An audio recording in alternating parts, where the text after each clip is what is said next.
The opioid crisis has been big news for the last couple of years. That is, until March of this year when all focus turned to the coronavirus pandemic. But just because the focus was off the issue doesn't mean those suffering from addiction were any less in need of assistance. I spoke to those involved in the Police Assisted Addiction and Recovery Initiative, also known as PARI, about what happened to addiction assistance when the pandemic struck. You just saw everything shut down.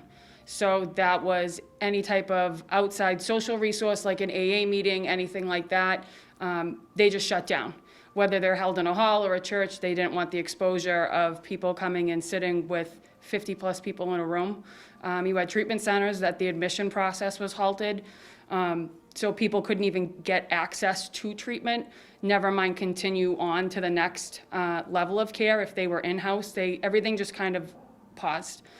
People in recovery depend on consistent therapy, meetings, and counseling to maintain their progress. Structure is very important. Being somewhere, having accountability to keep you on the right path, then transitions over to you just continuing the right thing with your recovery specifically. So to have all those resources just shut down, people's lives were kind of turned upside down and inside out. So that relatability and that Monday night meeting that you're used to going to, where you're seeing people of a like-minded conscience, where you can relate and get the support you need, when you lose that, you don't know what to do. So it's very much like getting up in the morning. If you don't have gas in your car, you're not making it to work. If you're not getting this support from people that are in the same predicament as you and can understand, you can't move on in life. That affects your day-to-day basis. So when your recovery isn't where it needs to be, it can be a domino effect to affecting every other area of your life. On top of having normal support fall away, the stress of living through a pandemic and an economic downturn exacerbated the problem for many people suffering from addiction. And there's definitely been an uptick in drug-related incidences. I also work in the treatment field, so I see it on that side as well. But there's definitely more calls happening with drugs are involved, overdoses are up. They have the education with Narcan and things like that. But with COVID comes added stressors of people have lost their jobs. They're relying on unemployment benefits. You now have parents working from home that are also trying to work and homeschool their children.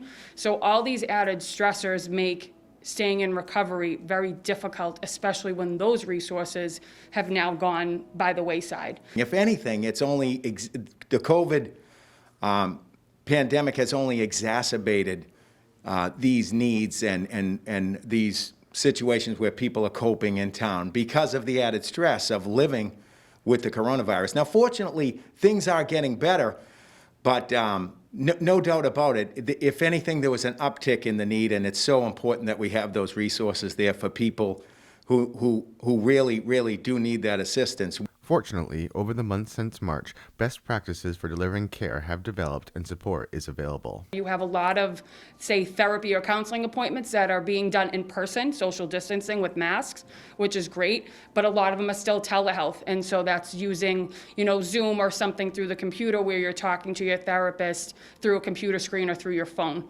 So it's very different, and that's, you have to adapt to that, and it's helpful, but that personal one-on-one contact is still missing. So that's a big important part of staying in recovery, is that relatability and seeing people firsthand. But at least we've figured out a way to continue the resource so that you can talk to your therapist or do AA meetings via Zoom. We're busy. We're seeing additional people needing this assistance, and we keep reaching out and doing what we got to do to provide that for people. If you or someone you love is in need of assistance, you can contact Perry's Margie Taylor at 978-219-4885.